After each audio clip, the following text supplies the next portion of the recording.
8ാമത് Kerala literature festival അതിൻ്റെ അവസാന ദിവസത്തെ അവസാന സമയത്തേക്ക് കടക്കുകയാണ്. അതൊരു ഗംഭീരമായ അനുഭവമായി തീരുന്നത് ഇങ്ങനെ ഒരു വലിയ ആൾക്കൂട്ടം KLF-നെ അങ്ങേയറ്റം ഗംഭീരമായി ഹൃദയത്തിലേറ്റുന്നത് കൊണ്ടാണ്. ഈ കേരള ലിറ്ററേച്ചർ ഫെസ്റ്റിവൽ അവിസ്മരണീയ അനുഭവമാക്കി തീർക്കാൻ കോഴിക്കോടൻ കടപ്പുറത്തെത്തിയ മുഴുവൻ പേരെയും സ്വാഗതം ചെയ്യുന്നു. പാടാൻ ഒരുപാട് കൊതിയുള്ള ഒരാൾ ഒരു ദിവസം പാട്ടിൻ്റെ തമ്പുരാനോട് ചോദിച്ചു, നീ ഇതെങ്ങനെ ചെയ്യുന്നു എന്ന് എനിക്ക് അറിഞ്ഞുകൂടാ. നിന്റെ സംഗീതത്തിന്റെ അനന്തമായ മിശ്രികളിൽ നീ ബന്ദിയാക്കിയിട്ട് എൻ്റെ ഹൃദയം, പക്ഷേ നീ അത് ചെയ്യുമ്പോഴൊക്കെയും അതിൽ ലയിക്കാൻ കൊതിയോടെ കാത്തിരിക്കാറുണ്ട് എന്ന്.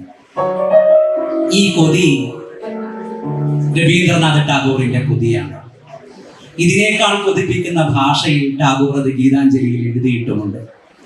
പാടുന്ന ടാഗോറിനെ നമുക്കറിയാം, പാടുന്ന മറ്റാരെ അറിയാം എന്ന് ഞാൻ എപ്പോഴും ആലോചിക്കുന്നു.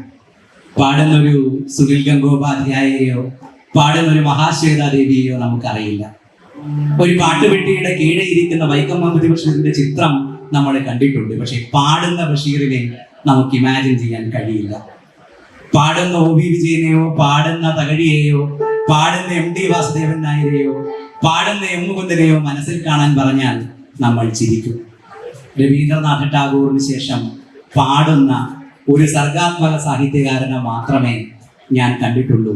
അതൊരു മലയാളി എഴുത്തുകാരനാണ്, അത് സുഭാഷ് ചന്ദ്രനാണ്.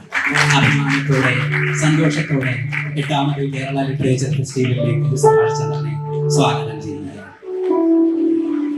ചെയ്യാൻ ഏറ്റവും ഇഷ്ടമുള്ള ജോലി എന്താണ് എന്ന് പലവിധം ജോലികൾ ചെയ്യുന്നത് കണ്ട് ലോകപ്രശസ്തനായ എഴുത്തുകാരൻ ബൽസാക്കിനോട് ഒരാളൊരിക്കൽ ചോദിച്ചപ്പോൾ ബൽസാക്ക് പറഞ്ഞൊരു മറുപടിയുണ്ട്, എന്നെ രസിപ്പിക്കുന്ന എല്ലാ പണിയും ഞാൻ എടുക്കും എന്ന്. പാട്ടുകാരനല്ല മലയാളിക്ക് സുഭാഷ് ചന്ദ്രൻ. വീട്ടിലെ കണ്ണാടി അലമാരയിലെ ഇടയ്ക്ക് പാട്ടുകാരനാവാൻ കൊതിച്ച് എഴുത്തുകാരനായിപ്പോയ സുഭാഷ് ചന്ദ്രനോട് ഒരു പാരസ്പര്യമുണ്ട് എന്ന് യേശുദാസിനെ കുറിച്ച് എഴുതിയ ദാസ് ക്യാപിറ്റൽ എന്ന പുസ്തകത്തിൽ സുഭാഷ് ചന്ദ്രൻ എഴുതുന്നുണ്ട്. ബൽസാക്കിനോട് കാലം ചോദിച്ച ചോദ്യം സുഭാഷ് ചന്ദ്രനോട് ആവർത്തിച്ചുകൊണ്ട് നമുക്ക് തുടങ്ങാം. ഇതിൽ ഏറ്റവും ഇഷ്ടമുള്ള പണി ഏതാണ്? നമസ്കാരം. പാട്ടുകാരനാണെന്നൊക്കെ പറഞ്ഞ് ഗിരീഷ് എന്നെ കുറച്ച് കൂട്ടി പറയുമ്പോൾ ഇവർക്ക് വലിയ പ്രതീക്ഷ ഉണ്ടാവാൻ സാധ്യത. അത് ഞാൻ നിങ്ങളോട് ആദ്യം ഒരു ക്ഷമ ചോദിക്കുന്നു. ഏറ്റവും ഇഷ്ടമുള്ള പണി പാട്ടുകൾക്ക് വെറുതെ ഇരിക്കാനാണ്. ഒരു പണിയും ചെയ്യാതെ എൻ്റെ അച്ഛൻ ഒരു സമ്പന്നനായിരുന്നെങ്കിൽ എനിക്കും എൻ്റെ മക്കൾക്കും മക്കളുടെ മക്കൾക്കും തിന്നാനുള്ള വക അദ്ദേഹം ഉണ്ടാക്കിയിട്ടിരുന്നതെങ്കിൽ ഒരു മുറിയിൽ ഞാൻ ചെറിയ സ്മോളൊക്കെ കഴിച്ച് പാട്ട് കേൾക്കാൻ ഇരുന്നു. മരണം വരെ അങ്ങനെ ഇരുന്ന് നശിപ്പിച്ചു കളഞ്ഞു. അത്രയ്ക്ക് ഇഷ്ടമാണ് എനിക്ക് പാട്ടുകൾ കേൾക്കാൻ. എല്ലാ തരത്തിലുള്ള പാട്ടുകളും ഇഷ്ടമാണ്. എനിക്ക് കുട്ടിക്കാലത്ത് ആസ്തമയുടെ അസുഖമുണ്ടായിരുന്നു. അതുകൊണ്ട് പാട്ട് പഠിപ്പിക്കാൻ അമ്മ പറ്റില്ല. ഞങ്ങളുടെ കുടുംബത്തിൽ തന്നെ ഒരു വലിയ സംഗീതജ്ഞനുണ്ട്. അദ്ദേഹം സരിക സംഗീതാലയം എന്ന് പറഞ്ഞിട്ട് അറിവിൽ ഏറ്റവും പ്രസിദ്ധമായിട്ടുള്ള ഒരു സംഗീതാലയം നടത്തുന്ന ആളാണ്. വീട്ടിൽ 2 or 3 അപ്പുറത്ത് അദ്ദേഹത്തിന്റെ ഈ സംഗീതാലയമുണ്ട്. പക്ഷെ എന്നെ ശ്വാസം കഴിക്കാൻ തന്നെ ബുദ്ധിമുട്ടാണ്. പിന്നെ എങ്ങനെ പാടുന്നതെന്ന് വെച്ചിട്ട് നമുക്കറിയില്ല. അപ്പൊ ആ ഒരു നിരാശ, ആ ഒരു വാശി, ആ കൊതിയൊക്കെ ഞാൻ എഴുതി തീർക്കുകയാണ് ചെയ്തത്. അതാകുമ്പോൾ കൈവരിൽ മാത്രം ബലം കൊടുത്താൽ മതി. എഴുത്തിൽ, വാക്കിൽ നമുക്ക് സംഗീതം സൃഷ്ടിക്കാൻ സാധിക്കും.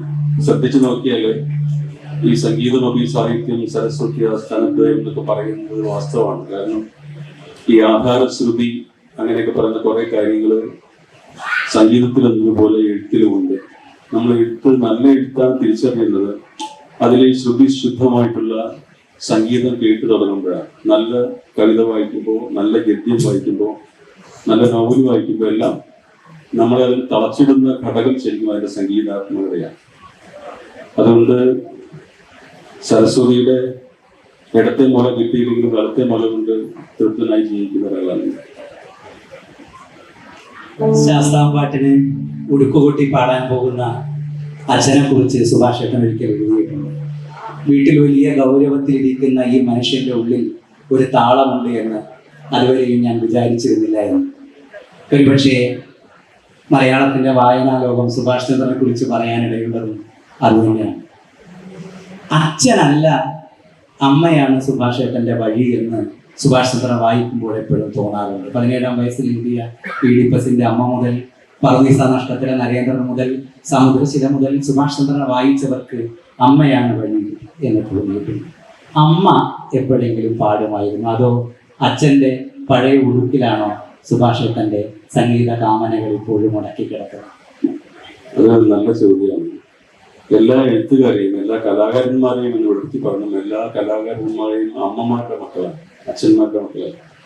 അച്ഛന്മാരുടെ മക്കൾ പട്ടാളക്കാരൊക്കെ ആയി പോയേക്കാം. അമ്മമാരുടെ മക്കളാണ് എഴുത്തുകാരും കലാകാരന്മാരും സംഗീതജ്ഞരാണ്. എൻ്റെ അച്ഛൻ ഉടുക്ക് കൂട്ടുമായിരുന്നു. അച്ഛൻ കമ്മ്യൂണിസ്റ്റുകാരനായിരുന്നു. അതുകൊണ്ട് അച്ഛന് പൊതു സദസ്സുകളിൽ പോയിട്ട് ഈ ഉടുക്കൂട്ടും പാട്ടൊക്കെ കൊട്ടാൻ മടിയുണ്ടായിരുന്നു. കാരണം കമ്മ്യൂണിസ്റ്റുകാർ ഈ ഭക്തിഗാനങ്ങൾ കൊട്ടുന്ന മോശം. അമ്മ സംഗീതം ഹാർമോണിയം പഠിച്ചിരുന്നു. അമ്മ എപ്പോഴും സങ്കടത്തോടെ പറയും. അമ്മ കുട്ടിക്കാലത്ത് ഞാൻ ഈ സംശയത്തോടെ ചോദിക്കുമ്പോൾ അമ്മ അവിടെ നിന്ന് പറയും. അമ്മയുടെ ഹാർമോണിയം പഠിപ്പിച്ച അധ്യാപകന്റെ ഒപ്പം കാണാൻ കൊള്ളാവുന്ന മറ്റൊരു വിദ്യാർത്ഥി ശിഷ്യ ഒളിച്ചോടിപ്പോയി. അങ്ങനെ ആ അമ്മയുടെ സംഗീതം മുടങ്ങിപ്പോയി. അപ്പൊ അമ്മ എന്നോട് പറയും, എന്നെ കാണാൻ കൊള്ളില്ലാത്തതുകൊണ്ട് എനിക്ക് സംഗീതം കിട്ടിയില്ല, കാമുകനും കിട്ടിയില്ല, അവർക്ക് രണ്ടും കിട്ടിയോ പോയി, അതൊക്കെ എന്റെ ഭാവി വർദ്ധിച്ചു പോയി എന്ന് പറഞ്ഞു. അമ്മ ഇങ്ങനെ ഒറ്റയ്ക്കിരിക്കും പറയും, അമ്മ എന്നാ പഠിച്ച ഹാർമോണിയത്തിന് എന്തെങ്കിലും അമ്മ 8ാം ക്ലാസ് വരെ പഠിച്ചിട്ടുള്ളൂ. അമ്മ അസുഖം വന്നിട്ട് മുടങ്ങിപ്പോയാണ്. അപ്പൊ അമ്മ ഇങ്ങനെ ചില വായ്ത്താരികളൊക്കെ ഇങ്ങനെ പാടും. അതൊന്ന് സറ്റി സനീത പദപ്രമാഗം അമ്മയുടെ പാട്ടാണ്. സറ്റി എന്ന് പറയുന്നവർക്ക് അറിയാം, ടീ എന്നൊരു സ്ഥലമില്ല. 7 സ്ഥലങ്ങളില് സരിഗമ പദ്ധതിയിൽ ടീ എന്നൊരു സാധനമില്ല. പക്ഷെ അമ്മ പാടുന്ന ടീ ഉണ്ട്, 2ാമത്തെ അക്ഷരം ടീ ആണ്. ടീ ഇവിടെ നിന്നൊന്നും എനിക്കറിയില്ല. അമ്മ സ്വന്തമായിട്ട് ഉണ്ടാക്കിയ 8ാമത്തെ സ്വരമാണോ എന്ന് എനിക്കറിയില്ല. പക്ഷെ ഉള്ളിൽ സംഗീതമുണ്ട്, അമ്മയുടെ ഉള്ളിൽ സംഗീതമുണ്ട്. ചെങ്ങമ്പുഴയുടെ രമണനൊക്കെ ഈണത്തിൽ മുഴുവൻ പാടുന്ന കേൾക്കാറുണ്ട്. പിന്നെ നാട്ടില് തിരുവാതിര സംഘങ്ങൾ ധാരാളമായിട്ടുണ്ട് കടഞ്ഞിട്ടുണ്ട്. അതിലൊരു മൂത്ത തിരുവാതിര കളിക്കാരിയാണ് എൻ്റെ അമ്മ. ഇപ്പോഴും 83 വയസ്സിന്റെ കാല് മുട്ടുവേദനയൊക്കെ ഉണ്ട്. പക്ഷെ ആരെയും വകവയ്ക്കാതെ ഒളിച്ചും കണ്ടോട്ട് തിരുവാതിര കളിക്കാൻ പോകും. എന്നിട്ട് അവിടെ ഇരുന്നിട്ട് ഉറക്ക പാട്ട് പാടും. ശബ്ദം ഭയങ്കര ശബ്ദമാണ്. ഉറക്കെ ഇങ്ങനെ പാട്ട് പാടും. ഇപ്പൊ എനിക്ക് ലിജീഷ് പറഞ്ഞതുപോലെ എനിക്ക് അമ്മ ഉണ്ട് എന്ന് എനിക്ക് തോന്നാറുണ്ട്. അമ്മയാണ് എന്നെ സ്വാധീനിച്ചതെന്ന് തോന്നാറുണ്ട്. ഭാഷയില് സംഗീതത്തിലൊക്കെ അമ്മയുടെ വലിയ സ്വാധീനം. ഇപ്പോഴെവിടെയെങ്കിലും ഇരിക്കുമ്പോൾ പാടണം എന്ന് സുഭാഷ് ഏട്ടന് തോന്നുന്നത്? ഞാൻ പാടും എന്ന് വിചാരിച്ചിരിക്കുന്നത് നിരാശപ്പെടുത്തിക്കാൻ വീട്ടിൽ ലിജീഷ് തോന്നിയെന്നറിയാം. ഇത് കടലിന്റെ തീരമാണ്, ഇത് നഗരമാണ്. നഗരത്തെയും സാഗരത്തെയും കമ്പൈൻ ചെയ്തുകൊണ്ട് ഒരു പാട്ട് സൃഷ്ടിക്കപ്പെട്ടിട്ടുണ്ട് മലയാളത്തിൽ.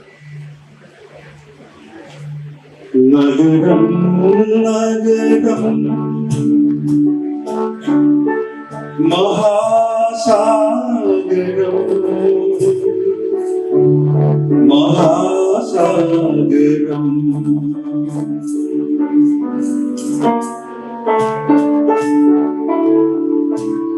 നഗരം നഗരം മഹാസാഗരം മഹാസാഗരം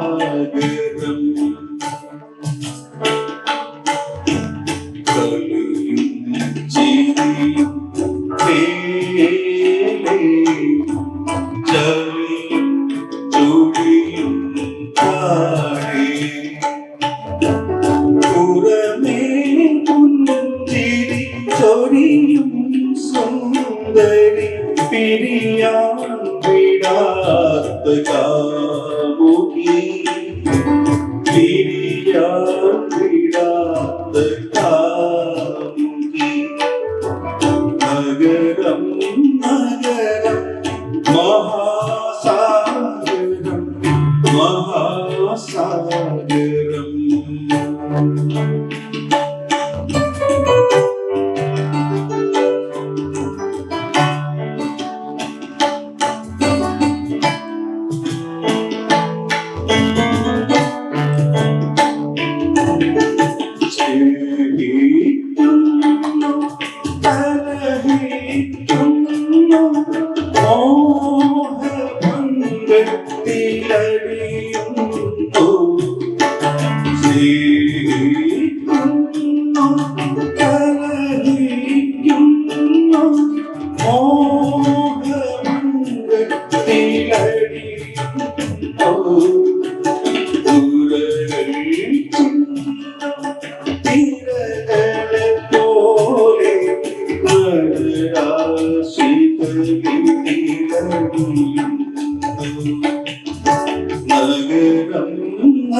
സാഗരം.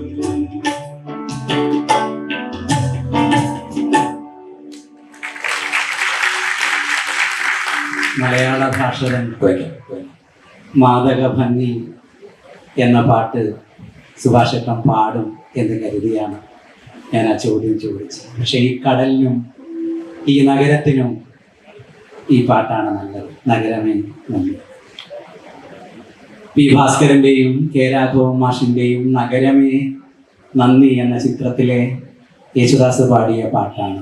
യേശുദാസിനെ കുറിച്ച് ഒരു പുസ്തകം തന്നെ സുഭാഷ് ചന്ദ്രൻ എഴുതിയിട്ടുണ്ടെന്ന് മാത്രമല്ല, ഈ യേശുദാസിൻ്റെ കാലത്ത് ജീവിച്ച ഒരാളുടെ ആത്മകഥയാണ് യേശുദാസിൻ്റെ അല്ല എന്നുകൂടി അതിൻ്റെ ആമുഖത്തിൽ സുഭാഷ് ചന്ദ്രൻ പറയുന്നുണ്ട്. യേശുദാസ് ആയിരുന്നു എപ്പോഴും സുഭാഷ് ചന്ദ്രന്റെ മോഹവസ്തു എന്ന് തോന്നിയിട്ടുണ്ട്. കുറച്ചുകൂടെ സീരിയസ് ആയി പാട്ടിനെ കാണണം, ഒപ്പം കൊണ്ട് നടക്കണം എന്നൊക്കെ തോന്നിച്ചത് യേശുദാസ് ആയിരുന്നു. നമ്മുടെ ഏറ്റവും വലിയ പ്രചോദനങ്ങളിൽ ഒന്നായിട്ട് നമ്മൾ എല്ലാവരും തന്നെ ആരെങ്കിലുമൊക്കെ എടുത്തു വയ്ക്കാറുണ്ട് മനസ്സിൽ. എനിക്കത് വിശ്വാസമായിരുന്നു അക്കാലം. കാരണം മട്ടാഞ്ചേരിയിൽ ജനിച്ചു വളർന്ന കറുത്തു മെലിഞ്ഞ ഒരു ക്രിസ്ത്യാനി പയ്യൻ ക്ലാസിക്കൽ പഠിച്ച് നമ്മുടെ ഗംഭീരന്മാരായ ഗായകന്മാരുടെയും സംഗീതജ്ഞരുടെ ഇടയിൽ കയറി ഇരുന്നിട്ട് ഒരു കസേര വലിച്ച് നടുക്കിയിരുന്നതിന്റെ കാരണം അദ്ദേഹത്തിന്റെ ആത്മസമർപ്പണമാണ് എന്ന് ഞാൻ വിചാരിക്കുന്നു. പുതിയ തലമുറയ്ക്ക് മുഴുവനും കണ്ടുപിടിക്കുക, ഏത് മേഖലയിലാണെങ്കിലും കണ്ടുപിടിക്കാവുന്ന ആത്മസമർപ്പണത്തിന്റെ ഒരു എക്സാമ്പിളാണ് യേശുദാസ്. അത് പക്ഷെ മലയാളി വേണ്ട വിധം അതിനെ മറ്റു സ്വരമൊക്കെ കൊള്ളാം എന്ന് പറയുന്നതല്ലാതെ ആ വിധത്തിൽ മാനിച്ചിട്ടുണ്ടെന്ന് എനിക്ക് തോന്നിയിട്ടില്ല. യേശുദാസിനെ പറ്റി ഏതെങ്കിലും ക്രിയേറ്റീവ് റൈറ്റേഴ്സ് എഴുതിയിട്ടുള്ള പുസ്തകങ്ങളും ലേഖനങ്ങളും അധികം ഇല്ല മലയാളം. നമ്മൾ പറഞ്ഞാൽ വിശ്വസിക്കില്ല. ഒരുപാട് ജേർണലിസ്റ്റിക് ആയിട്ട് ലേഖനങ്ങൾ വന്നിട്ടുണ്ടെങ്കിലും യേശുദാസിനെ പറ്റി നിറഞ്ഞ ഹൃദയത്തോടെ അദ്ദേഹത്തിന് റെസ്പെക്ട്ഫുൾ ആയിട്ടുള്ള ഒരു പുസ്തകം നമുക്കില്ല മലയാളം. അങ്ങനെ തോന്നിയപ്പോഴാണ് ഞാൻ ലാസ്റ്റ് ക്യാപിറ്റൽ എന്ന് പറഞ്ഞ പുസ്തകം എഴുതിയത്. കാരണം എന്നെ മലയാളം വാക്കിന്റെ അർത്ഥത്തിലേക്ക്, അതിന്റെ സൗന്ദര്യത്തിലേക്ക്, അതിന്റെ മുഴക്കത്തിലേക്ക്, ഈ ഭാഷയുടെ, മലയാളം എന്ന് പറയുന്ന ഭാഷയുടെ അതിന്റെ മുഴുവൻ ഗരിമകളിലേക്കും എന്നെ കൈപിടിച്ച് നടത്തിയത് എൻ്റെ വീട്ടിലുണ്ടായിരുന്ന ഏതെങ്കിലും മനുഷ്യന്മാരോ ഗുരുഭൂതന്മാരോ അല്ലെങ്കിൽ അമ്മാവന്മാരോ ഒന്നുമല്ല. ഈ റേഡിയോയിൽ കേട്ട ഈ മനുഷ്യന്റെ ശബ്ദമാണ്. അദ്ദേഹം ഓരോന്ന് പറയുമ്പോൾ മൗനം എന്ന് പറയുമ്പോൾ, വാനം എന്ന് പറയുമ്പോൾ, അല്ലെങ്കിൽ ആകാശം എന്ന് പറയുമ്പോൾ, മലയാളത്തിലെ ഓരോ അക്ഷരവും എങ്ങനെയാണ് തൊണ്ടയിലൂടെ പുറത്തു വരുന്നത്, അതെങ്ങനെയാണ് ആ വാക്കിന്റെ ഇനിമയെ, മലയാള ഭാഷയുടെ ഇനിമയെ എങ്ങനെയാണ് പുറത്തേക്ക് എടുക്കുന്നത് എന്ന് കണ്ട് അത്ഭുതപ്പെട്ടുള്ള ആളാണ്. അപ്പൊ എഴുതുമ്പോൾ പാടാൻ പറ്റാത്ത സങ്കടത്തിൽ എഴുതുമ്പോൾ ആ ഭാഷയുടെ ആ ഇനിമ ഓരോ വാക്കിലും അക്ഷരത്തിലും ഉണ്ടാകണം എന്ന് വിചാരിച്ചിട്ടാണ് ഞാൻ എൻ്റെ എഴുത്ത് തുടങ്ങിയത്. അതുകൊണ്ട് വിശ്വാസം എനിക്ക് എല്ലാ കാലത്തെയും ഒരു പ്രലോഭനാണ്, മാക്സിമം ആണ്. ഒരാൾക്ക് എത്താൻ പറ്റുന്ന, താൻ കൈവച്ച മേഖലയിൽ എത്താൻ പറ്റുന്ന ഒന്നിന്റെ മാക്സിമം ആയിട്ടാണ് ഞാൻ യേശുദാസിനെ കാണുന്നത്. യേശുദാസിനെയൊക്കെ സാധാരണ നമ്മളുടെ കൗമാരത്തിലൊക്കെ ചുമ്മാ മൂടും. പക്ഷേ സുഭാഷ് ചന്ദ്രൻ പണ്ട് ഓമനക്കുട്ട മാഷിൻ്റെയൊക്കെ മുമ്പിൽ നിന്ന് മഹാരാജാസ് പഠിക്കുന്ന കാലത്ത് മേരിയസിനെ വരെ പാടിയിരുന്നു എന്ന് ഞാൻ കേട്ടിട്ടുണ്ട്. കടുങ്ങല്ലൂരിൽ നിന്ന് കോഴിക്കോട്ടേക്ക് വന്നതിൽ ഞാൻ അഭിമാനിക്കുന്നു. ഞാൻ ഒഴുകി എത്തിച്ചേരേണ്ട നഗരം ഈ നഗരം തന്നെ ആയിരുന്നു എന്ന് സുഭാഷ് ചന്ദ്രൻ തോന്നിയ നിമിഷം ഇവിടുത്തെ ടാഗോർ ഹാളിൽ ഇരുന്ന് മേരിയസിന്റെ ഗസൽ കേട്ട നിമിഷമാണ് എന്ന് ഞാൻ വായിച്ചിട്ടുണ്ട്. മേരിയസിനെ ഒന്ന് പാടാം. ഞാൻ 10ാം ക്ലാസ് പഠിക്കുമ്പോൾ എൻ്റെ കൂട്ടുകാരൻ അണ്ണൂർ ഹുസൈൻ ഒരു റംസാൻ മാസത്തിൽ എന്നെ അവൻ്റെ വീട്ടിൽ കൊണ്ടു. അപ്പൊ ഞാൻ സ്കൂളിൽ ക്വാളിഫായിട്ട് പാടും. ലളിതഗാനത്തിനൊക്കെ മറ്റാരും നല്ല പാട്ടുകാരില്ലാത്തതുകൊണ്ട് എനിക്ക് സമ്മാനം കിട്ടുമായിരുന്നു. അപ്പൊ അവൻ അവൻ്റെ അച്ഛനെ പരിചയപ്പെടുത്തി, ഉപ്പായി മേദിലിക്കാന്ന് ഞങ്ങൾ വിളിക്കുന്നത്. മേദിലിക്ക പരിചയപ്പെടുത്തി, അച്ഛൻ പാട്ട് പാടാൻ, കഥ എഴുതാൻ, കവിത എഴുതാനൊക്കെ ഇഷ്ടമുള്ള ഒരാളാണ്. അങ്ങനെ ഭക്ഷണം കഴിഞ്ഞപ്പോൾ അദ്ദേഹം എനിക്ക് 2 സമ്മാനങ്ങൾ തന്നു. ഒന്ന് ഫൈദർ ദസ്തേവ്സ്കിയുടെ കാരമസോ ബ്രദേഴ്സ് എന്ന് പറയുന്ന വിഖ്യാതമായ നോവലിന്റെ 2 വോളിയമുള്ള ഒരു പുസ്തകം, ഇംഗ്ലീഷ് പുസ്തകം. 2 ലെജൻഡ് എന്ന് പറയുന്ന മെഹദി ഹസൻ എന്നുള്ള പേര് ഞാൻ ആദ്യമായിട്ട് കേൾക്കുകയാണ്. ഞാൻ ദസ്തേവ്സ്കി എന്നുള്ള പേരും ആദ്യമായിട്ട് കേൾക്കണം. 14 വയസ്സാണ് എൻ്റെ പ്രായം. മെഹദി ഹസൻ, നമ്മൾ യേശുദാസ് ജയന്തരം ബ്രഹ്മാനന്ദ കേട്ടിട്ടുണ്ടല്ലാത്ത മെഹദി ഹസൻ എന്ന് നമ്മൾ കേട്ടിട്ടില്ല. എന്നിട്ട് അദ്ദേഹം മെഹദി ഹസൻ ലെജൻഡ് എന്നുള്ള കാസറ്റ് തന്നിട്ട് പറഞ്ഞു, ഒരു കത്ത കാസറ്റാണ്. ഇത് രണ്ടുമാണ് സംഗീതത്തിലെയും സാഹിത്യത്തിലെയും പീക്ക് എന്നാണ് അദ്ദേഹം പറഞ്ഞത്. കൊടുമുടികളാണ് ഇത്, മോൻ വായിക്കുകയും കേൾക്കുകയും വേണം. അന്ന് മുതൽ ഈ മെഹദി ഹസന്റെ ഗസൽ അത് എനിക്കൊരു 8 പാട്ട് 9 പാട്ടുണ്ടായിരുന്നു. മുഴുവൻ ഞാൻ നിരന്തരം കേൾക്കുമായിരുന്നു. പിന്നെ അദ്ദേഹത്തിന്റെ മറ്റ് CD-കളൊക്കെ CD യുഗം വന്നു.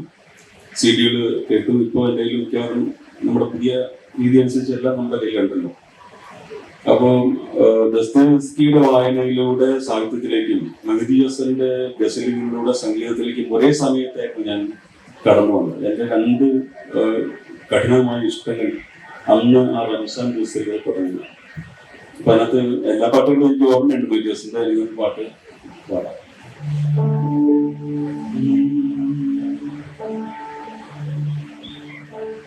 मैं होश में था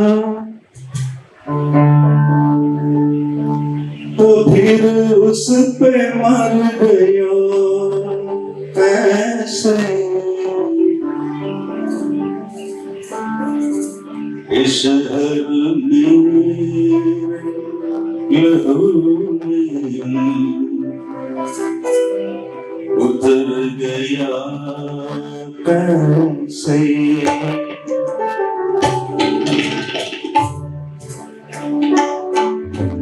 मैं होश में तो फिर उस पे मर गया कैसे, इस शहर में लहू में उतर गया कैसे, मैं होश में था।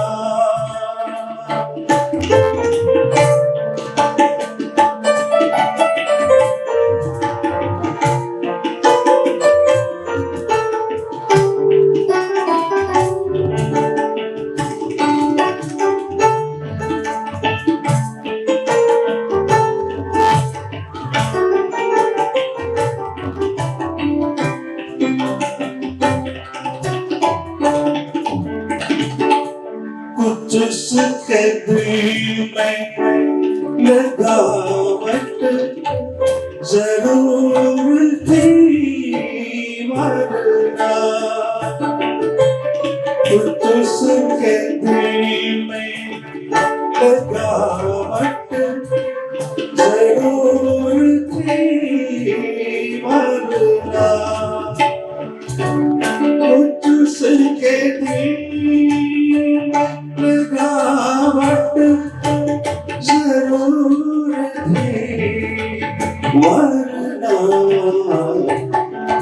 वो मेरा हाथ, वो मेरा हाथ, वो मेरा हाथ, वो मेरा हाथ दबा कर गुजर गया कैसे, वो मेरा हाथ दबा कर गुजर गया कैसे, इस शहर में लहू में उतर गया कैसे।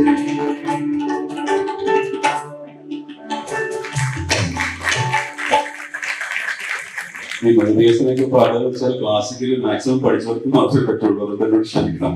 നിങ്ങൾ സംഗീതം അറിയാവുന്നവർക്ക് അറിയാം അതൊന്നും ശരിയല്ല എന്നുള്ളത്. പക്ഷെ അത് എഴുത്തുകാരനാണ് പാടുന്നത് എന്നുള്ളൊരു ജാമ്യം എനിക്ക് തരണം. Thank you. ഇതൊക്കെ കേൾക്കുമ്പോ എന്തിന് എഴുത്തുകാരനായി, എന്തിന് എഴുതാൻ പോയി, പാട്ട് പഠിക്കാൻ പോയി കൂടായിരുന്നു എന്ന ചോദ്യം പക്ഷെ ഞാൻ ചോദിക്കില്ല. ഞങ്ങൾ ആരും ചോദിക്കില്ല. കാരണം ഞങ്ങളെല്ലാം ഒരുപാടേറെ പ്രലോഭിപ്പിച്ച, കൊതിപ്പിച്ച എഴുത്തുകാരനാണ് മലയാളത്തിന് സുഭാഷ് ചന്ദ്രൻ. പക്ഷേ ആ പത്രപ്രവർത്തനമെങ്കിലും ഒന്ന് മാറ്റിപ്പിടിച്ച് കുറച്ചുകൂടെ സീരിയസ് ആയി പാട്ട് പഠിക്കാൻ പോയിക്കൂടായിരുന്നു എന്നൊരു ചോദ്യം എൻ്റെ ഉള്ളിലുണ്ട്. ഞാൻ ആദ്യം ചെയ്ത ജോലി ആകാശവാണിയിൽ അനൗൺസറായിട്ടായിരുന്നു.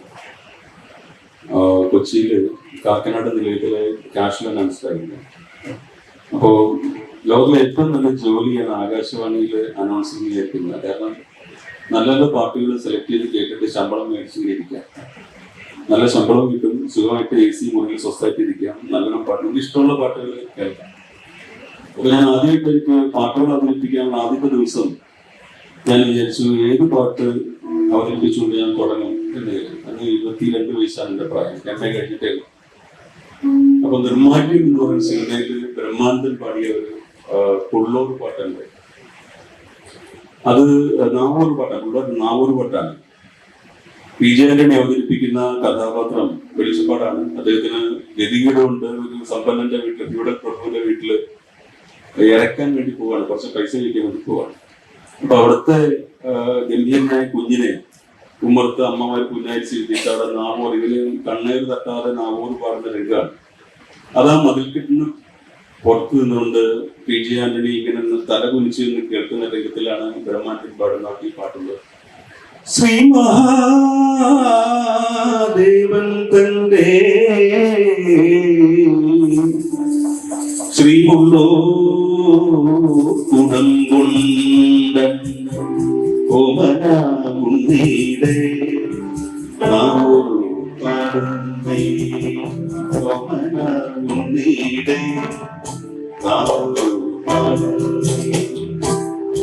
അങ്ങനെ തുടങ്ങുന്ന ഒരു പാട്ടാണ്. അതാണ് ഞാൻ ആദ്യമായിട്ട് കേൾപ്പിച്ചത്. അപ്പോ ബ്രഹ്മാനന്ദന്റെ വേറൊരു പാട്ട്, ഇവിടെ ഈ നഗര മഹാസാഗരവും മേഘോഷമയൊക്കെ കേൾക്കുമ്പോ പുതിയ തലമുറയ്ക്ക് വെബ്സിയുടെ പാട്ടുകൾ കേൾക്കുന്നവർക്ക് ദേഷ്യം വരും. അപ്പൊ അതുകൊണ്ട് അത് വേണ്ട, നാവൂർ പാട്ട് കേട്ടാൽ അവർക്ക് സങ്കടം വരും. ബ്രഹ്മാനന്ദന് എനിക്കിഷ്ടമുള്ളൊരു പാട്ട് പാടാം. പ്രിയമുള്ളവരെയും തോന്നുന്നൊരു പാട്ട്.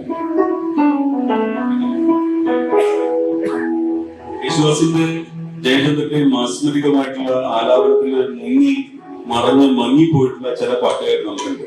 അത് എഴുതിലൊക്കെ ഉണ്ട്. ഈ സുഭാഷ് ചന്ദ്രൻ, KR മീര, ബെന്യാമിൻ എന്നൊക്കെ പറഞ്ഞ് കോഴ്സ് നടക്കുമ്പോൾ ചെറിയ പാവപ്പെട്ട എഴുത്തുകാരെ ആ പ്രഭയിലൊന്നും പെടാതെ നല്ല എഴുത്തുകാരായിരിക്കും, പക്ഷെ മങ്ങിപ്പോകും. അത് തന്നെ പാട്ടിൽ സംഭവിച്ചത്. അങ്ങനെ ഒരു പാട്ടുകാരാണ് ബ്രഹ്മാനന്ദൻ.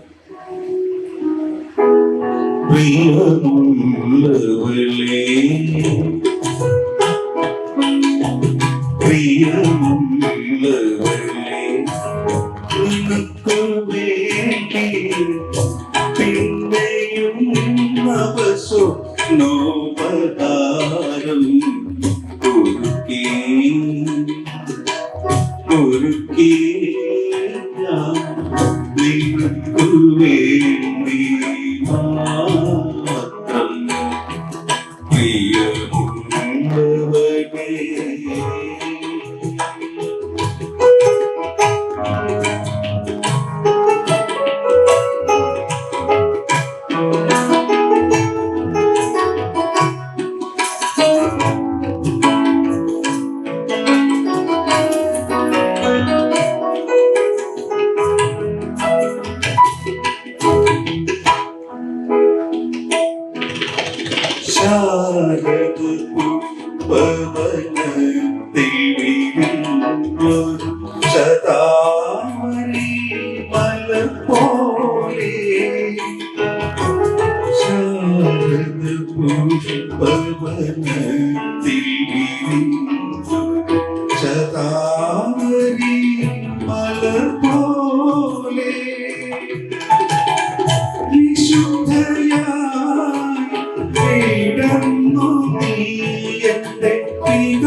എഴുത്തുകാരൻ എഴുതിയാൽ മതി പാട്ട് പാടണമെന്ന് പ്രകൃതി തീരുമാനിച്ചിട്ടുണ്ട്. അതുകൊണ്ടാണ് മേക്കൊക്കെ ഇടയ്ക്ക് മുടക്കുന്നത്. എന്നോട് ക്ഷമിക്കും.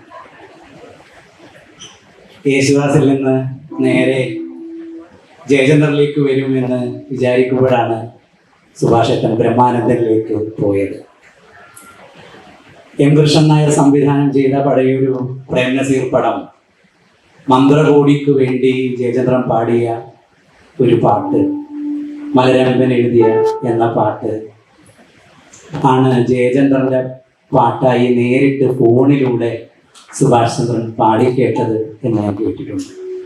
ദൈവമേ ദൈവമേ, എൻ്റെ ആത്മാവ് ഈ ഭൂമിയിൽ ആനന്ദം അനുഭവിച്ച അപൂർവ നിമിഷങ്ങളിൽ ഒന്ന് എന്നാണ് ജയചന്ദ്രനെ ഫോണിൽ കേട്ട ആ നിമിഷത്തെക്കുറിച്ച് സുഭാഷ് ചന്ദ്രൻ എഴുതിയിരിക്കുന്നത്.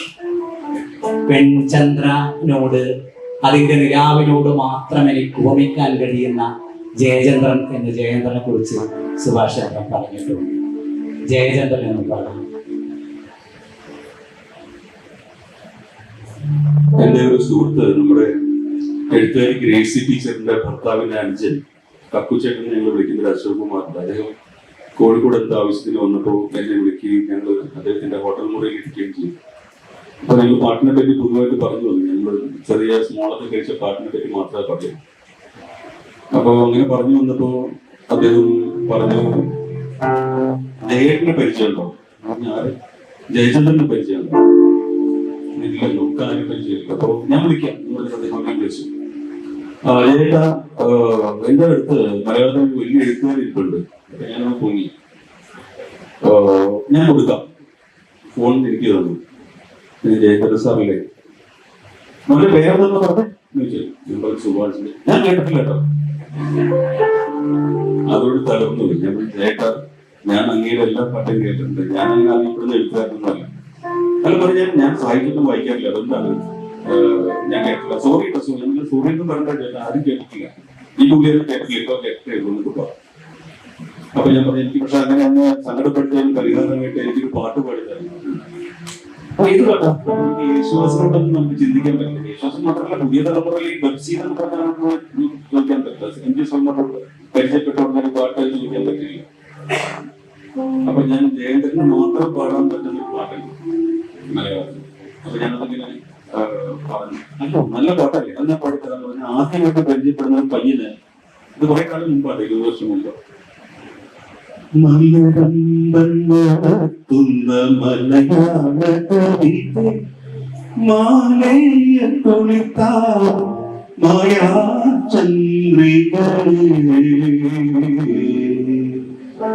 ഇത് അദ്ദേഹത്തിന് മാത്രം പാടുന്ന രീതി.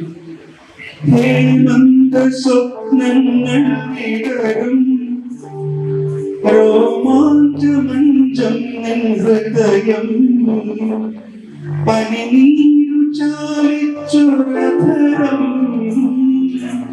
അനുരാഗം പവിഴം കവിത. അപ്പൊ എനിക്ക് എന്തോ വരി വിട്ടുപോയപ്പോ ഞാനിങ്ങനെ എന്റെ ഫോട്ടോസെറ്റില് ഇങ്ങനെ പാടി കേൾപ്പിച്ചു. അസലായിട്ട് പാടല്ലോ, ഇങ്ങനെ പാടുന്ന എന്റെ പുള്ളി അസലായിട്ട് പാടുന്നു. അപ്പൊ എനിക്ക് വലിയ സന്തോഷം. അതാണ് ഞാൻ ആ പുസ്തകത്തിൽ. പക്ഷെ ജയചന്ദ്രൻ യേശുദാസ് സൂര്യനാണെങ്കിൽ ജയചന്ദ്രൻ ചന്ദ്രനാണ്, നിലാവാണ്. സൂര്യന് സാധിക്കുന്ന കുറെ കാര്യങ്ങൾ വേറെ ഉണ്ട്, പക്ഷെ ചന്ദ്രനെ മാത്രം സാധിക്കുന്ന കുറെ കാര്യങ്ങളുണ്ട്. അത് സൂര്യന് സാധിക്കുകയില്ല എന്ന് പറഞ്ഞാൽ നമ്മുടെ സംഗീതത്തിന്റെ ഗാന ആകാശത്തെ ഗാന തപസ്സിൽ സൂര്യനും ചന്ദ്രനായിട്ട് നിൽക്കുന്ന രണ്ടുപേരാണ് ഇതല്ലോ. ജയചന്ദ്രൻ മരിച്ചു എന്ന് പറയുമ്പോൾ എന്റെ ഭാര്യയ്ക്ക് അറിയാൻ ഞാൻ നമ്മൾ മുഴുവൻ ഭയങ്കര സങ്കടത്തിലായി. കാരണം അങ്ങനെ ഒന്നിനെ ഇങ്ങനെ ഉണ്ടാക്കാൻ പറ്റില്ല പ്രകൃതിക്ക്. അതിങ്ങനെ അനുഗ്രഹത്തിന്റെ വെള്ളത്തിൽ മുക്കി എടുത്തു വെച്ചിട്ടുള്ള ഒരാളാണ്. സംഗീതം നോക്കി പഠിച്ചിട്ടില്ല, പക്ഷെ അത് വായി തുറന്നാല് അഭൂമം എന്ന് മാത്രം വിളിക്കാവുന്ന പൂർണ്ണചന്ദ്രന്റെ നിലാവ് പോലെ എന്തോ ഒന്ന് വരുന്ന ഒരാളാണ്. നല്ലോണം പാടിക്കില്ലേ, അത് വേണ്ട, മലയാള ഭാഷ തന്നെ.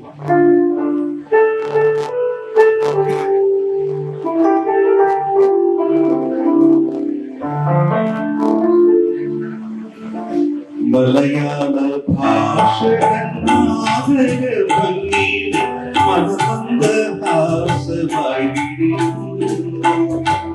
കിളികൊഞ്ചും നാടിന്റെ ഗ്രാമീണ ശൈലി നീലത്തരമുന്തിൽ തെളിയും മലയാള ഭാഷ ഭംഗി മനബന്ധ കിളികൊഞ്ചും നാടിന്റെ ഗ്രാമീണ ശൈലി കരമുണ്ടി തെളിയുന്നു കള്ളമൊഴി നീ പൊട്ടിച്ചിരിക്കുന്ന നേരത്ത് കൈകൊട്ടി കളിത്താളം മുഴങ്ങുന്നു കള്ളമൊഴി നീ പൊട്ടിച്ചിരിക്കുന്ന നേരത്ത് കൈകൊട്ടി കളിത്താളം മുഴങ്ങുന്നു പരിമളം പണഞ്ഞു നീ പിന്നുമ്പോൾ പൂർവികൻ പങ്കയൊച്ച ഞാൻ കേൾക്കുന്നു കേൾക്കുന്നു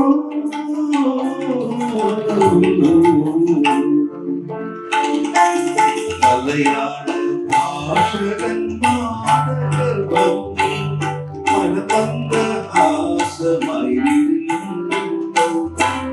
കിളികൊഞ്ചും നാടിന്റെ ഗ്രാമീണ ശൈലി കരമുണ്ടി തെളിയുന്നു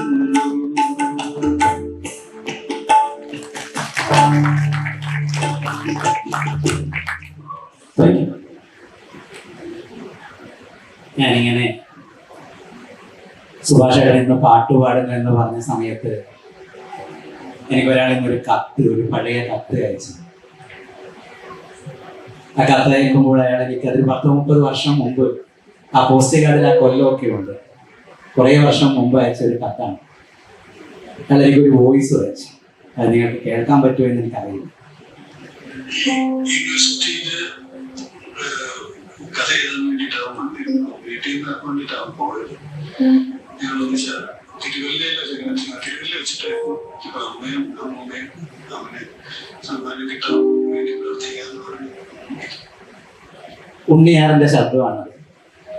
യൂണിവേഴ്സിറ്റി കലോത്സവത്തിന് കഥ എഴുതാൻ വേണ്ടി പോകുന്ന സമയത്ത് ഉണ്ണിയാറിന്റെ വീട്ടിൽ താമസിക്കുകയും സമ്മാനം കിട്ടാൻ വേണ്ടി പ്രാർത്ഥിക്കാമെന്ന് പറഞ്ഞ് ഉണ്ണിയാറിന്റെ അമ്മയും അമ്മൂമ്മയും ഒക്കെ സുഭാഷേട്ടനെ യാത്രയാക്കുകയൊക്കെ ചെയ്തൊരു അനുഭവം. ആ അനുഭവം അല്ല സത്യത്തിൽ. അന്ന് സുഭാഷ് ചന്ദ്രൻ അന്നത്തെ കൈപ്പടയിൽ എഴുതിയൊരു കാർഡിൽ എഴുതിയൊരു കത്തുണ്ട്. ആ കത്ത് ഞാൻ വായിക്കാം. ഉണ്ണിയുടെ അമ്മയ്ക്കും അമ്മൂമ്മയ്ക്കും, അന്ന് നിങ്ങൾ യൂണിവേഴ്സിറ്റിയുടെ കലോത്സവത്തിൽ എനിക്ക് കഥയ്ക്ക് സമ്മാനം കിട്ടാൻ പ്രാർത്ഥിക്കാമെന്ന് പറഞ്ഞു. 2 അമ്മമാരും പ്രാർത്ഥിച്ചു കാണുമെന്ന് എനിക്ക് ഉറപ്പുണ്ട്. എന്നാൽ ആ പ്രാർത്ഥന കൂടുതൽ വലിയ ഒന്നിനു വേണ്ടി ദൈവം നീക്കി വെച്ചിരിക്കുകയായിരുന്നു. മാതൃഭൂമി അവാർഡ് എനിക്കാണ് അമ്മേ, സന്തോഷിക്കുക. ഉണ്ണിക്ക് കിട്ടിയതുപോലെ കാണാം സ്വന്തം സുഭാഷ് ചന്ദ്രൻ. ഇതായിരുന്നു ആ കഥ. 33 വർഷങ്ങൾക്ക് മുമ്പ് 33 വർഷം 33 വർഷം പഴക്കമുള്ള ആ കത്ത് ഉണ്ണിയാർ ഇപ്പോഴും സൂക്ഷിക്കുന്നുണ്ട്. ഉണ്ണിയാർ എന്നോട് പറയും, സുഭാഷിനെ അമ്മയ്ക്ക് ഇഷ്ടമായിരുന്നു എന്ന് മാത്രമല്ല, അമ്മയ്ക്ക് കുറച്ചുകൂടി ഇഷ്ടമായിരുന്നു. പുഴുങ്ങിയ മുട്ടയൊക്കെ ഉണ്ടെങ്കിൽ സുഭാഷിന് വേണ്ടി നീക്കി വെക്കും. അവൻ അമ്മയെ ഉത്തരാ സ്വയംവരമൊക്കെ പാടിക്കൊടുത്ത് കയ്യിലെടുത്ത് വെച്ചിരിക്കുകയായിരുന്നു. ഇടയ്ക്കിടെ അമ്മയ്ക്ക് ആ പാട്ട് കേൾക്കണമായിരുന്നു. അമ്മയ്ക്ക് ഏറ്റവും ഇഷ്ടം സുഭാഷിന്റെ പാട്ടായിരുന്നു എന്ന്. ഉത്തരാ സ്വയംവരം പാടാൻ ഞാൻ പറയുന്നില്ല. അക്കാലം അമ്മയ്ക്ക് പാടിക്കൊടുത്ത, അക്കാലം കൂട്ടുകാർക്കിടയിൽ ഇരുന്ന് പാടിയ യേശുദാസിന്റെ ഏതെങ്കിലും ഒരു പാട്ടുണ്ട് നമ്മൾ പാടാം. ഉണ്ണിയാറിന് നന്ദി. അവൻ എന്നെ ഇങ്ങനെ സ്നേഹിക്കുന്നുണ്ടെന്ന് എനിക്ക് അറിയില്ലായിരുന്നു. ഉണ്ണിയുടെ അമ്മ കുടമാളൂരാണ് അവരുടെ വീട്. അപ്പോൾ ഉത്തരാസാമ്പർ എന്നെ കൊണ്ട് പാടിക്കുന്നതിൻ്റെ ഒരു കാരണം അതിൽ കുടമാളൂർ സൈലന്ദ്രിയായിരുന്നൊരു ഭാഗമുണ്ട്. കുടമാളൂർ സൈലന്ദ്രിയ മാങ്കുളം ബൃഹന്തളയ ഹരിപ്പാട്ടു രാമകൃഷ്ണൻ ബലനായി ദുര്യോധന വേഷമിട്ടു ഗുരു ചന്ദ്രനൂർ വന്നു വാരണാസി ചെണ്ടയുണർന്നു.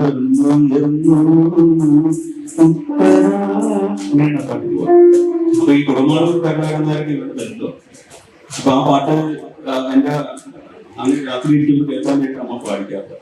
അപ്പൊ അത് ശരിയാണ്. ഞാൻ ചെല്ലുമ്പോൾ മുട്ട ഞാനൊന്ന് മെരിഞ്ഞു തുടങ്ങിയിട്ടുള്ള കാലത്തെ രൂപമായിരുന്നു. ഇപ്പോഴും വലിയ മെച്ചമൊന്നുമില്ല. അപ്പൊ എന്നെ കാണുമ്പോൾ അയ്യോ ഈ കൊച്ച ഒന്നും കഴിക്കുന്നില്ലല്ലോ. രാവിലെ മുട്ട പുഴുങ്ങിയത് എനിക്ക് തരും, ഏത്തപ്പഴം പുഴുങ്ങിയത് മുട്ട പുഴുങ്ങിയത് എനിക്ക് തരും. എന്നിട്ട് എന്നെ കൊണ്ട് പാട്ട് പഠിക്കുക. വിശ്വാസിന്റെ പാട്ടുകളെല്ലാം അവിടെ ഇരുന്ന് പാടിയിട്ടുണ്ട്. ഞാൻ ഡിപ്രഷന്റെ ഒരു വല്ലാത്ത കാലത്തിലൂടെ കടന്നു വരുന്ന ആളാണ്. മരുന്ന് കഴിച്ചിട്ടില്ല. അപ്പോൾ ആത്മഹത്യ ചെയ്യാം എന്ന് വിചാരിച്ചിട്ട് ഒരു 22-23 വയസ്സിൽ ഞാനത് ദാസ് ക്യാപിറ്റൽ എഴുതിയിട്ടുണ്ട്. ആലോപ്പുഴയുടെ തീരത്ത് പോയി രാത്രി 12 മണിക്ക് അപ്പൊ അടുത്ത സുരപ്പഞ്ചാട്ടം എന്ന് പറഞ്ഞൊരു ചേട്ടന്റെ വീട്ടില് നിന്ന് കിടത്തിയിട്ട് പഠിക്കുന്ന പേപ്പർ കാട്ടുക.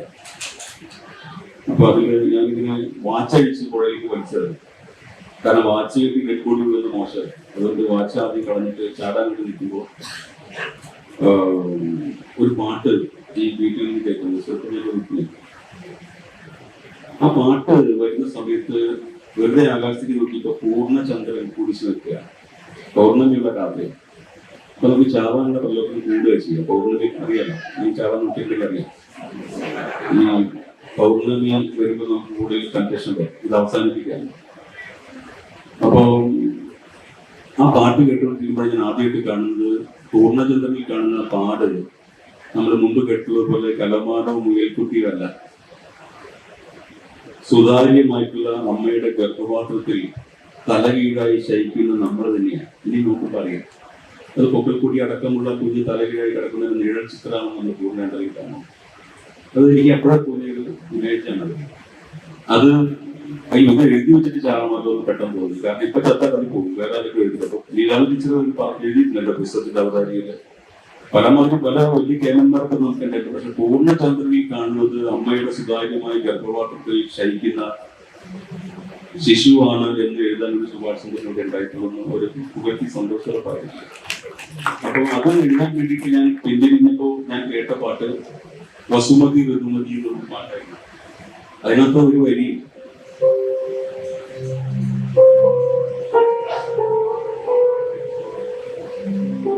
സ്വർണ്ണരുദ്രാക്ഷം ചാർത്തി ഒരു സ്വപ്നാടകയെ പോലെ, സ്വർണ്ണരുദ്രാക്ഷം ചാർത്തി ഒരു സ്വപ്നാധിപിയെ പോലെ, എന്റെ നൃത്തമേടെ കരികിൽ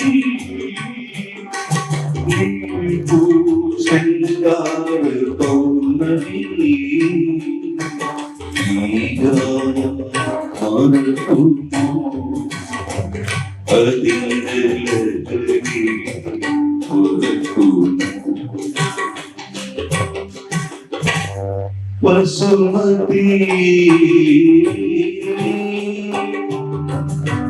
ഋതുമതി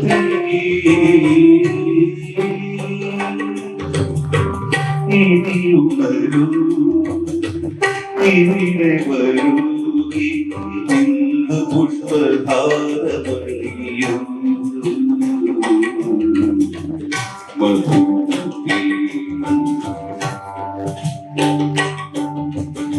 അതിലാണ് സ്വർണ്ണ രുദ്രാക്ഷം ചാർത്തി ഒരു സ്വർഗാതിഥിയെ പോലെ നിന്റെ നൃത്തമേടയ്ക്ക് അരികിൽ നിൽക്കൂ ശൃംഗാര പൗർണമി എന്ന് പറഞ്ഞു. അപ്പോഴാണ് ചന്ദ്രനെ കാണുന്നത്. അപ്പൊ ഞാൻ വിചാരിച്ചു എനിക്ക് ഈ പാടിയ മനുഷ്യൻ കാലുകൊണ്ട് വന്നിരിക്കും, എന്നിട്ട് ഞാൻ ചാവും. ഇത്രയും നല്ല പാട്ടുകൾ പാടുന്ന ഒരാൾ കേരളത്തിൽ ഉണ്ടാവുമ്പോൾ അയാളൊന്ന് കാണുക പോലും ചെയ്യാതെ മരിച്ചു എന്ന് മോശം. അതിനാണ് ഈ ദാസ് ക്യാപിറ്റൽ എന്നുള്ള പുസ്തകം യേശുദാസിന് വേണ്ടി മാത്രം 120 പേജുള്ള ഒരു പുസ്തകം എന്റെ ഭാഗ്യകാലം ചേർത്ത് ഈ അനുഭവം ചേർത്തിട്ട് എഴുതിയതാണ് ദാസ് ക്യാപിറ്റൽ. അത് അദ്ദേഹത്തിന് ഞാൻ നേരിട്ട് കൊണ്ടുപോയി കൊടുത്തു.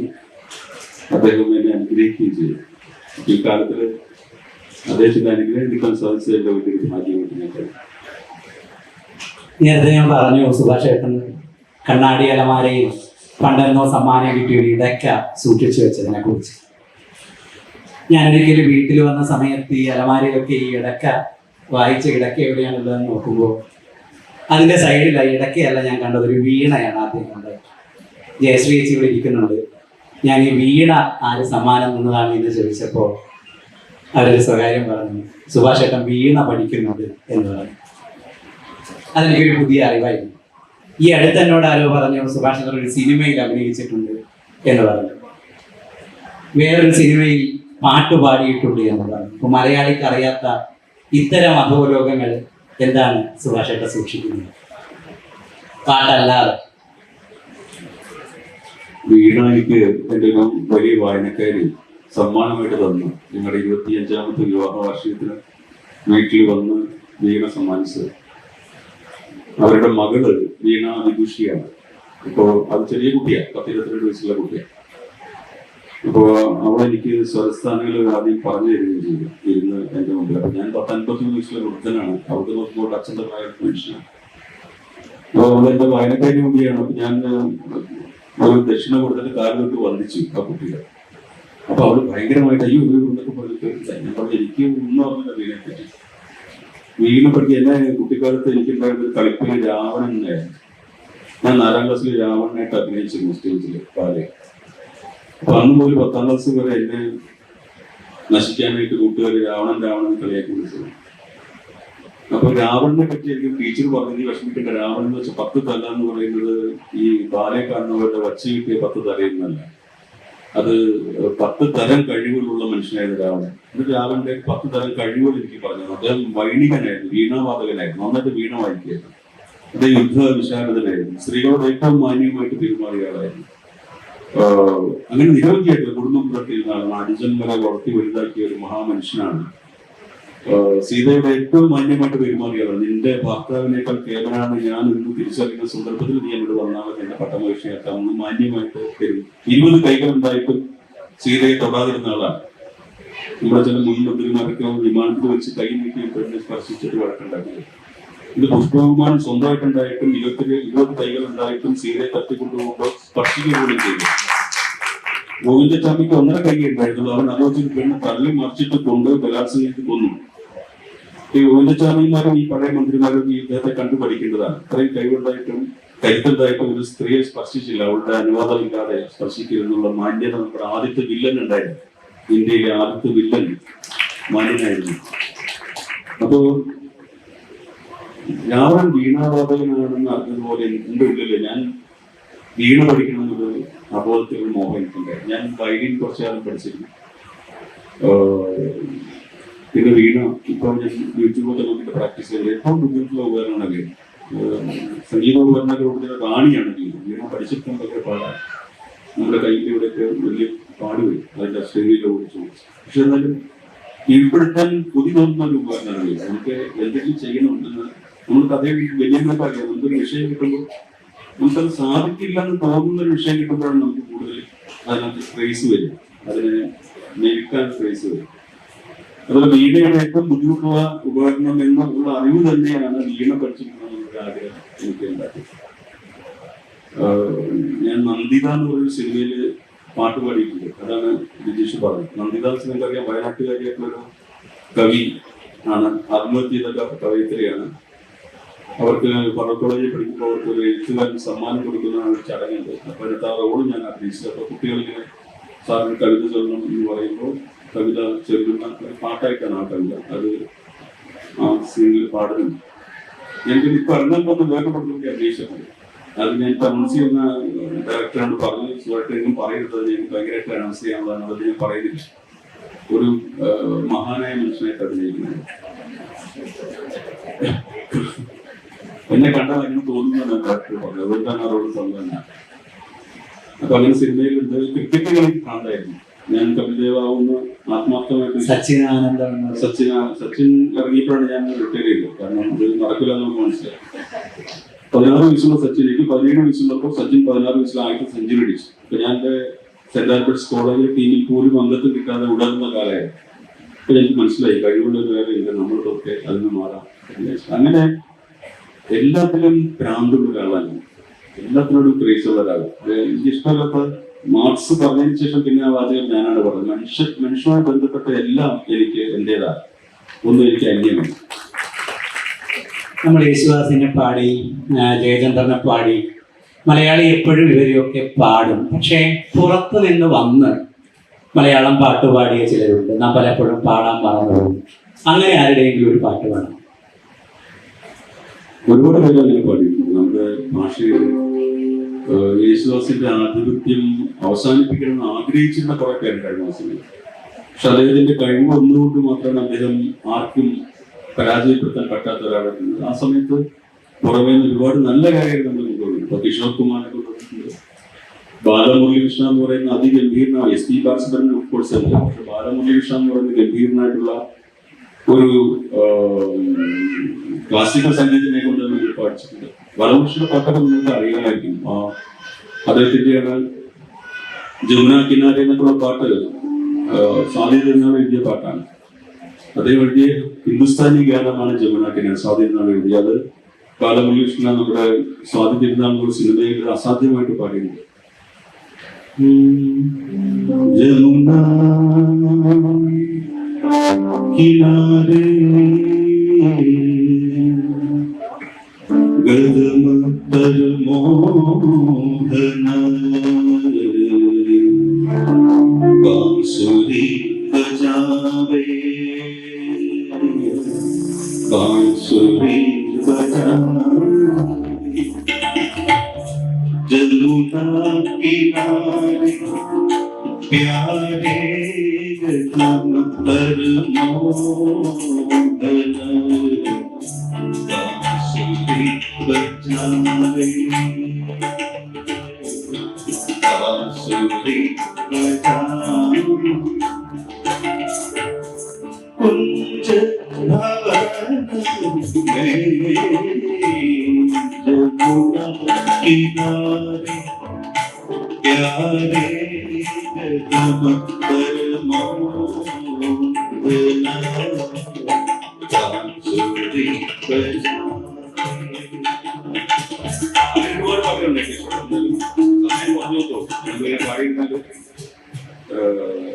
ഇതിനിടയിൽ കിഷോർ കുമാറിനെ കുറിച്ച് സുഭാഷക്കം പറഞ്ഞു. ഈ റേഡിയോയും പാട്ടുപുസ്തകങ്ങളും ഒക്കെ ഉണ്ടായിരുന്ന കാലമാണ്. അന്നായിരിക്കും മലയാള റാഫിയെയും കിഷോർ കുമാറിനെയും ഒക്കെ കേട്ടിരുന്നതാണ്. റാഫിയുടെ പാട്ടിനെ എനിക്ക് തൃശ്ശൂരിൽ നിന്ന് ട്രാൻസ്ഫർ ആയിട്ട് എനിക്ക് കോഴിക്കോട്ടേക്ക് വന്നപ്പോൾ ദരിദ്രനായിരുന്നു. ഒരു 1750 രൂപയായിരുന്നു സ്റ്റൈപ്പൻഡ്. ഭാര്യയും മൊത്തം ഞാൻ കോഴിക്കോട്ടേക്ക് വന്നത് 1000 രൂപയുടെ ഒരു വാടക വീട്ടിലാണ് താമസിച്ചിരുന്നത്. അപ്പോൾ 750 രൂപയാണ് ബാക്കി കൊടുക്കുന്നത്. അപ്പോൾ അവിടെ നിന്ന് വന്നപ്പോൾ എൻ്റെ ജ്യേഷ്ഠ തൊഴിലായിട്ടുള്ള ഒരു സേതു മാധവൻ എന്ന് പറയുന്ന ചേട്ടൻ റൂബി തന്നെയുള്ള ഒരാളാണ്. അദ്ദേഹം എനിക്ക് ഒരു 2-in-1 സമ്മാനമായിട്ട് വന്നു. ഇത് കൊണ്ടുപോകുമ്പോൾ നിന്റെ രാത്രികളിൽ എനിക്ക് കേട്ടോളാൻ പറഞ്ഞിട്ട്. അപ്പോൾ പക്ഷെ അത് കേൾക്കാൻ പറ്റിയില്ല, നമുക്ക് അതിനുള്ള സൗകര്യം ഉണ്ടായി. പക്ഷെ ഞാൻ വീട്ടിൽ തിരിച്ചു വരുമ്പോൾ ഓടയിൽ നിന്ന് വെള്ളം ഞങ്ങൾ ഈ വാടക വീട്ടിൽ കയറിയിട്ട് എൻ്റെ കുട്ടികളൊക്കെ നനഞ്ഞ് ഭാര്യ കരഞ്ഞു നിൽക്കുകയാണ്. അതായത് ഓടയേക്കാൾ താഴെയായിരുന്നു ഈ വീടിൻ്റെ വാട്ടിൽ. അത് ഈ ഉടമസ്ഥൻ ഞങ്ങളോട് പറഞ്ഞിരുന്നില്ല. അദ്ദേഹം വൃദ്ധനായ മനുഷ്യനാണ്. അപ്പൊ കരണ്ട് പോയിട്ടുണ്ട്, എഴുതി വെട്ടത്തിൽ ഇവിടെ കരഞ്ഞോണ്ട് നിൽക്കാണ് ഭാര്യ. ഞാനത് നോവൽ അത് എഴുതിയിട്ടുണ്ട്. മനുഷ്യനാമത്തിൽ ആ രംഗമുണ്ട്, ജിതേന്ദ്രനും മാൻഡേരിയും തമ്മിലുള്ള ആ രംഗമുണ്ട്. അപ്പം ആശ്വസിപ്പിക്കാൻ പറ്റില്ല, ചില സന്ദർഭങ്ങളിൽ നമുക്ക് ആശ്വസിപ്പിക്കാൻ പറ്റില്ല. കാരണം ചില ദുരിതങ്ങളിൽ നമുക്ക് ഒന്നും വാക്കുകളില്ല. അപ്പൊ ഞാൻ ഉള്ള ആശ്വാസത്തിന് വേണ്ടിയിട്ട് ഈ ടേപ്പ് റെക്കോർഡ് ഇട്ട് തപ്പി പിടിച്ചിട്ട് ബാറ്ററി ഇട്ട് പാടുന്നതാണ് വച്ചപ്പോൾ അതിൽ ആദ്യമായിട്ട് അപ്പോൾ കേൾക്കുന്ന പാട്ട് റാഫിയുടെ ഒരു പാട്ടാണ്. അത് അത്ഭുതകരമായിരുന്നു. അത് എൻ്റെ ഭാര്യയുടെ മുഖം എന്നെ പലപ്പോഴും സാന്ത്വനിപ്പിച്ചിട്ടുള്ള മുഖമാണ്. എൻ്റെ എല്ലാ ദുരിതങ്ങളിലും അവളുടെ മുഖമാണ് എന്നെ സാന്ത്വനിപ്പിച്ചിട്ടുള്ളത്. അപ്പൊ അത് കേട്ടപ്പോൾ സന്തോഷമുണ്ട്. മേന പൂച്ച ചാന്ദസെ എന്നൊരു പാട്ടുണ്ട്. मैंने पूछा चांद से के देखता है कहीं मेरे यार साहसी. चांद ने कहा चांदनी की कसम नहीं नहीं नहीं. मैंने पूछा चांद से के देखता है कहीं मेरे यार साहसी. चांद ने कहा चांदनी की कसम नहीं नहीं.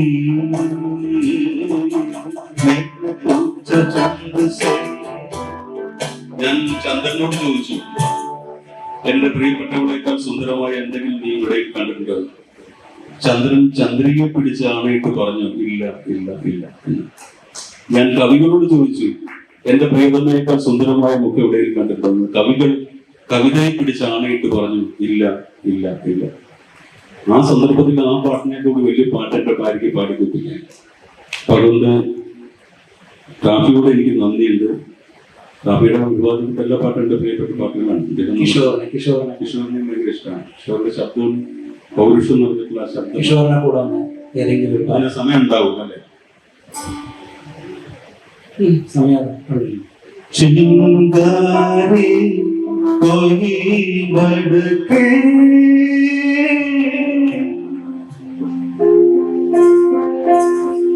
ഇതൊന്നും ഞാൻ പാടുന്നവർ വിചാരിച്ചിട്ടില്ല. അതൊന്നും തയ്യാറെടുത്ത് चिंगारी कोई पड़के तो सावन उसे बुझाने सावन जो अग लगा दे उसे कौन बुझा दे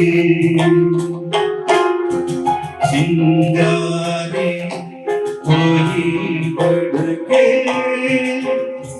सावन उसे बुझाए सावन जो अग लगाए उसे कौन बुझाए पतझड़ जो बाल उड़ा दे वो बाल बहार खिलाए जो बाग पधार में उजड़े उसे कौन पिलाए उसे कौन पिलाए നമുക്ക് കുറെ പാട്ടുകൾ വേറെ ഒരു സെറ്റാണ്. ഇത് പാടിക്കണമെങ്കിൽ സമയം പോകും. അതിന്റെ മൂഡിലേക്ക് എത്താൻ സമയമില്ല. ഞാൻ വേറെ വിമർശനങ്ങളൊക്കെ ആവശ്യമില്ല. ഞാൻ 4 വർഷമായിട്ട് മദ്യപാനം നിർത്തിയിടാറുണ്ട്. അതിൻ്റെ ഒരു ക്ഷീണം കൂടി എനിക്കുണ്ട്. അല്ലെങ്കിൽ കുറച്ചും കൂടി നന്നായിട്ട് പാടാൻ പറ്റുമായിരുന്നു എന്ന് വിചാരിക്കും. ഒരു പാട്ടുകൂടെ എനിക്ക് ചോദിക്കാനുണ്ട്. അതിനു മുമ്പേ ആർക്കെങ്കിലും ഇതങ്ങനെ ഞങ്ങൾ ആവശ്യപ്പെടുന്ന പാട്ടുകൾ എന്നൊരു സെഷനൊന്നും ആവില്ല, ഞാൻ ചോദിക്കും കൊടുക്കുമോ? സർ, അങ്ങനത്തെ സങ്കല്പ ഗായകി പാടിക്കണം.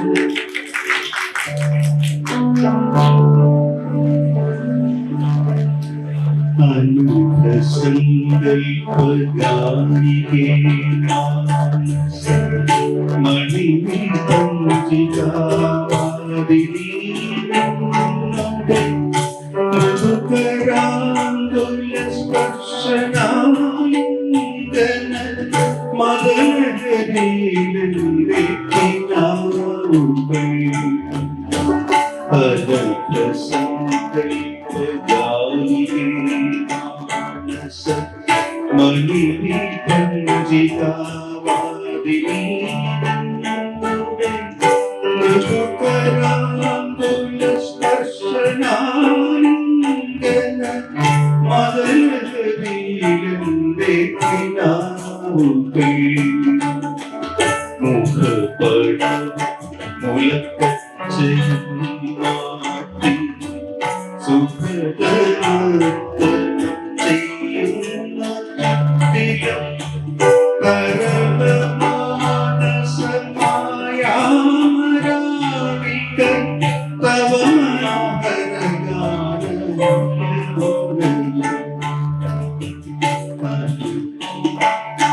അത് അവസാന വരികളാണ് ഏറ്റവും നല്ലത്. സമയത്തിൻ്റെ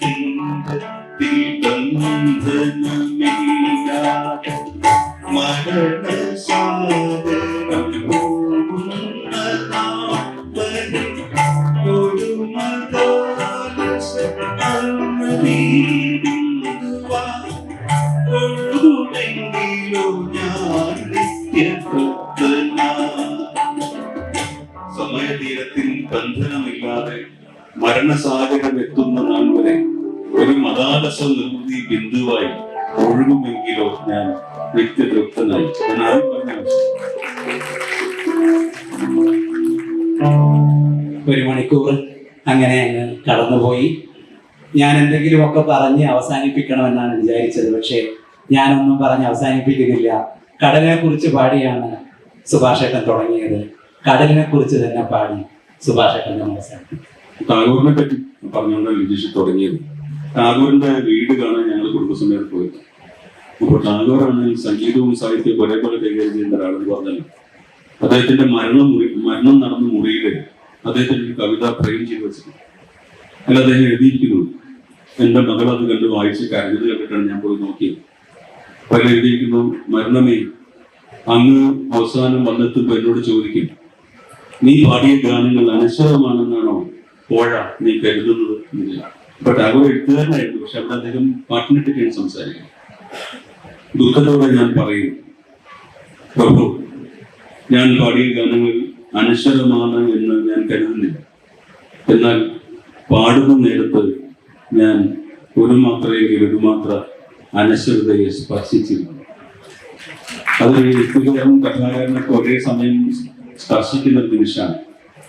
ടാഗോറിന്റെ ആത്മാവിനെ മുഴുവനായിട്ടും ആവഹിച്ച് എഴുതിയിരുന്ന ഒരു എഴുത്തുകാരൻ നമുക്ക് ജി ശങ്കർ കുറുപ്പ് എന്ന് പറഞ്ഞ എഴുത്തുകാരൻ. അദ്ദേഹമാണ് ഈ കോസ്മിക് വിഷൻ, പ്രപഞ്ച ദർശനമൊക്കെ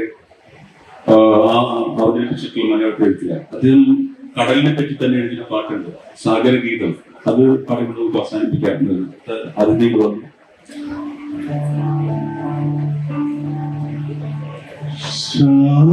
ശാന്തനമ്പരം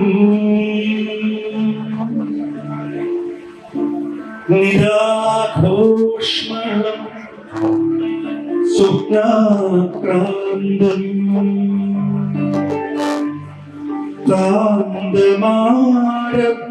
ക്ലാന്തമാരബ്ധക്ലേശം രോമന്ധം മമ സ്വാന്തം ശ്രാന്തമംബരം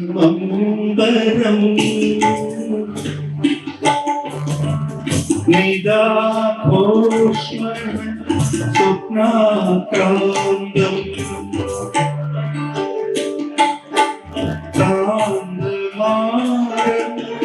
ക്ലേശം രോമന്ധം മമ സ്വാന്തം ശ്രാന്തമംബരം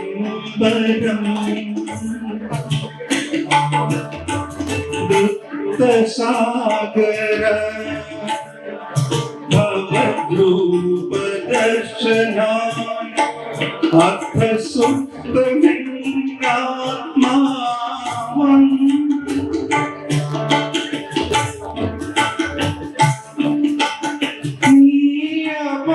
നീയപാരതയുടെ നീലം ഗംഭീരോദാര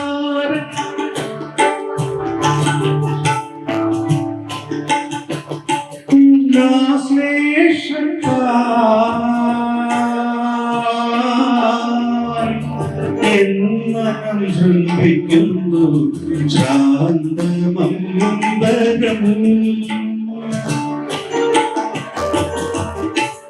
ആയിരന്മാരെ കണ്ടപ്പോൾ ശ്രദ്ധിച്ചു.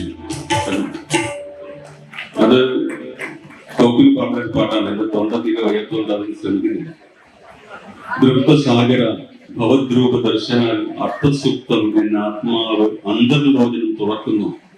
അതായത് കടലിനെ കണ്ടു പറയുകയാണ്, നീ അപാരതയുടെ നീല ഗംഭീരോദാര ഛായ നിന്നാശ്ലേഷത്താൽ എൻ മനം ചുംബിക്കുന്നു എന്ന് പറയും. സംഗീതത്തിന്റെ ഈ അപാരമായ നീലക്കടലിൽ കാണുമ്പോൾ എന്റെ മനവും ചുംബിക്കുന്നു. ചില പടുപാട്ടുകൾ പാടി നിങ്ങളെ ബുദ്ധിമുട്ടിച്ചതിനോട് ക്ഷമിക്കണം. നമുക്ക് ഒറ്റയ്ക്കൊറ്റയ്ക്ക് ഇരിക്കുമ്പോൾ കുറച്ചുകൂടി നന്നായിട്ട് ഞാൻ പാടിത്തരാം. ഇതായിരിക്കും സദസ്സിലേക്ക് എന്റെ പാടാനുള്ളത് നോക്കില്ല. അതിൽ ഇങ്ങനൊരു സാഹസത്തിന് ഇവിടെ എന്നെ കൊണ്ടുവന്ന ലിജീഷിന് DC ബുക്സിന് നന്ദി. എന്നോട് ക്ഷമിക്കണം എന്നാണ് അഭ്യർത്ഥിച്ചുകൊണ്ട്. Thank you so much, speakers.